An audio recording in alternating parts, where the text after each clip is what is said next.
magandang hapon sa lahat. So magluluto po tayo ng gulay.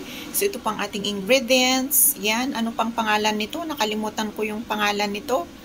Tapos ito ang ating crab stick, ang ating asparagus, at saka ang ating sea cucumber. So ang gagawin lang natin dito is igigisa lang naman sa bawang. Ayan.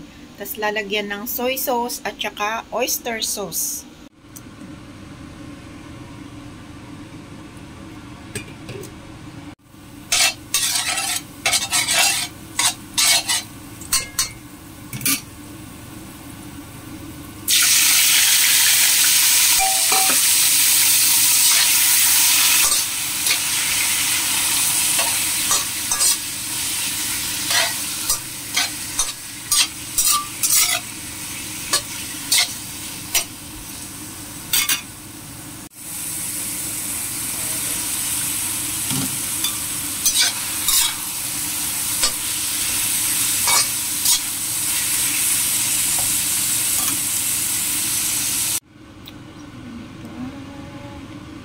Oyster sauce.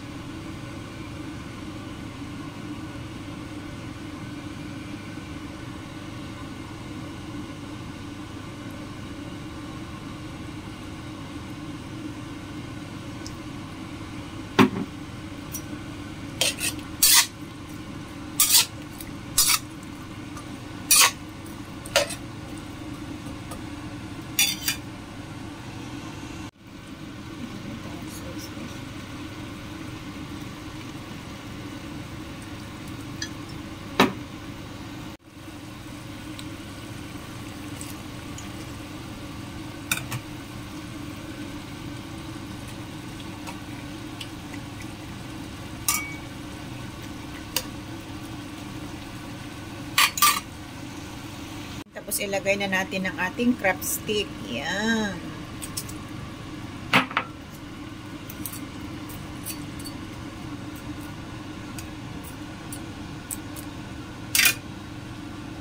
So ayan mga lodi, tapos na ang ating asparagus na may crab stick na ginisa. Ayan po ang ating menu ngayon. Napakasimple lang. Ayan po. Ayan. Pwede na tayong kumain. Maraming salamat sa panonood.